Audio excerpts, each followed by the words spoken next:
Hello friends, আজ আমি তোমাদেরকে আলু ফুলকপি আর রুই মাছ দিয়ে ঝাল করে দেখাবো। তো অনেকেই পছন্দ করে এই ঝালটা। তো চলো দেখে নাও আমি রান্নাটা কীভাবে করছি। আমি এখানে মাছটাকে ভালো করে ধুয়ে নিয়েছি। এবার মাছের মধ্যে দিয়ে দিব নুন আর দিয়ে দিব হলুদ গুঁড়ো। নুন আর হলুদ গুঁড়ো দিয়ে মাছটাকে ভালো করে মাখিয়ে নিব।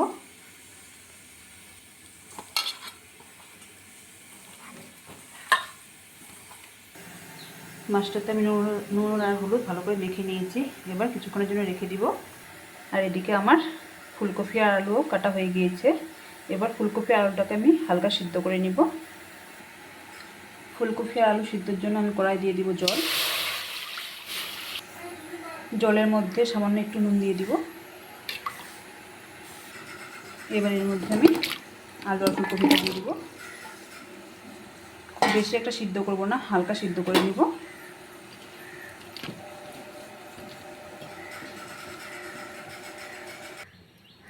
ফুলকপি আর আলু আমার সিদ্ধ হতে হতে আমি মাছগুলোকে ভেজে নিব। মাছ ভাজার জন্য আমি এখানে আরও একটি কড়াই বসিয়ে দিয়েছি। এবার দিয়ে দেব তেল। ফুলকপি আর আলু আমার সিদ্ধ হয়ে গিয়েছে। আমি এবার ফুলকপি আলুটাকে জল থেকে তুলে নিব। এদিকে আমার তেলটা খুব ভালো করে গরম হয়ে গিয়েছে। এবার মাছগুলোকে আমি ভেজে নিব।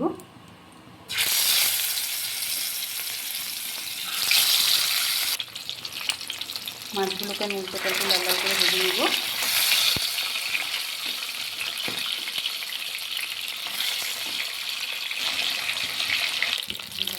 মাছগুলো আমার ভাজা হয়ে গিয়েছে, আমি এবার তুলে নিব। বাকি মাছগুলোকে আমি ভেজে নিব। এবার আমি ওই মাছ ভাজার তেলেই ফুলকপি আর আলুটাকে ভেজে নিব। ফুলকপি আর আলুর মধ্যে আমি সামান্য একটু নুন দিয়ে দিব আর দিয়ে দিচ্ছি হলুদ গুঁড়ো। এবার আমি আলু আর ফুলকপিটাকে একটু লাল লাল করে ভেজে নিব।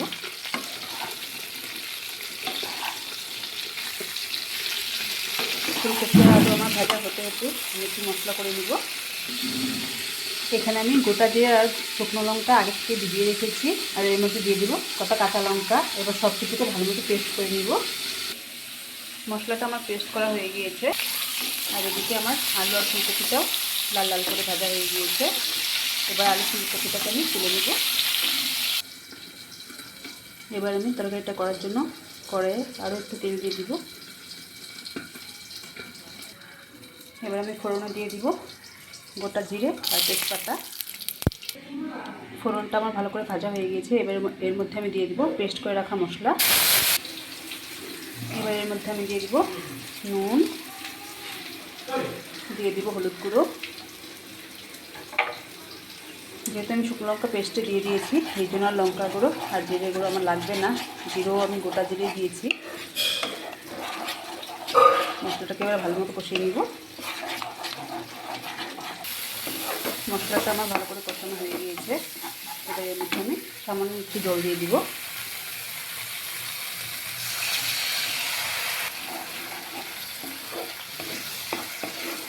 এবার এর মধ্যে আমি দিয়ে দিব ভেজে রাখা ফুলকপি আলু।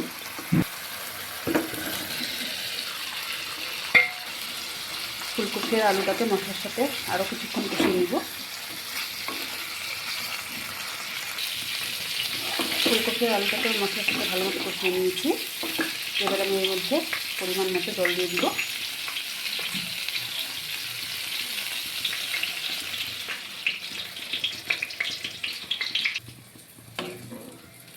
এবার আমি ঝোলটা ফোটার অপেক্ষা করব।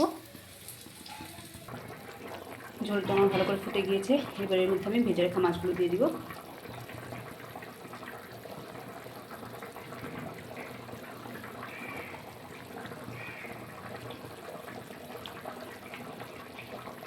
এবার আমি ঝোলটাকে আরও কিছুক্ষণ ফুটিয়ে নিব।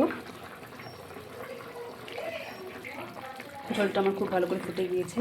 এবার এর মধ্যে আমি দিয়ে দিব গুঁড়ো করা গরম মশলা আর দিয়ে দিব ঘি। এবার সব কিছুকে ভালো মতো মিশিয়ে নামিয়ে নিলেই রেডি আমার আলু ফুলকপি আর রুই মাছের ঝাল। তোমাদের কেমন লাগলো আমাকে অবশ্যই জানিও। টাটা।